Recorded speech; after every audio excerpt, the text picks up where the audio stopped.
జోగులాంబ గద్వాల్ జిల్లా కేంద్రంలో ఎలాంటి పర్మిషన్లు లేకుండా మెడికల్ షాపులు యథేచ్ఛగా నడుస్తున్నాయి. అయితే మెడికల్ షాపులతో పాటు నూతనంగా ఏర్పాటు చేసిన ఆసుపత్రులు కూడా ఇలాంటి పర్మిషన్లకు నోచుకోలేదనే విమర్శలు వస్తున్నాయి. గద్వాల్ పట్టణ బీఆర్ఎస్ నేత మెడికల్ యూనియన్ కి కాబోయే అధ్యక్షుడు అంటూ పర్మిషన్ కావాలంటే 40,000 రూపాయలు చెల్లించాలని ఒత్తిడి తెస్తున్నట్లు ఆరోపణలు వస్తున్నాయి.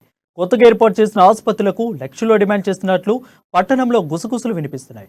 అంతేకాకుండా డ్రగ్స్ ఇన్స్పెక్టర్ కార్యాలయానికి కూడా మామూలు వెళ్తున్నాయని పలువురు మెడికల్ షాపులు నిర్వాహకులు అంటున్నారు. Mohammed Rafi drug inspector Gadwal Gadwal district అండి. నేను ఈరోజు ఇన్స్పెక్షన్లో భాగంగా కేపీఎన్ హాస్పిటల్ గద్వాల్ టౌన్కి వచ్చి వెరిఫై చేశాను. ఇక్కడ మన తనిఖీలు తెలిసింది ఏంటంటే వీళ్ళకి లైసెన్స్ లేదని తెలిసింది.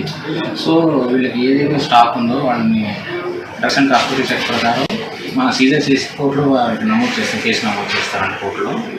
సో ఫర్దర్గా ఇంకా వెరిఫై చేస్తున్నాం. దీని వెనకాల ఎవరన్నా చూస్తాం. ఇంకా ఎవరైనా ఉంటే ఇంకొక మెంబర్ చెప్పిన ఏజెన్సీస్ ఎవరైతే సప్లై చేస్తారో వాళ్ళపైన కూడా కేసు నమోదు చేస్తాం. ఎవరైనా చట్టవిరుద్ధంగా బిల్స్ కానీ లైసెన్స్ లేకుండా చేస్తే వాళ్ళపైన చట్టపరంగా చర్యలు తీసుకోబడతాయి. అన్నిటికీ లైసెన్సులు ఉన్నాయి. ఎవరైతే లైసెన్స్ లేదో వాళ్ళపైన చర్యలు తీసుకుంటాం. 300 ఉంటాయండి. Agencies plus retail shops plus agencies 300 ఉంటాయండి.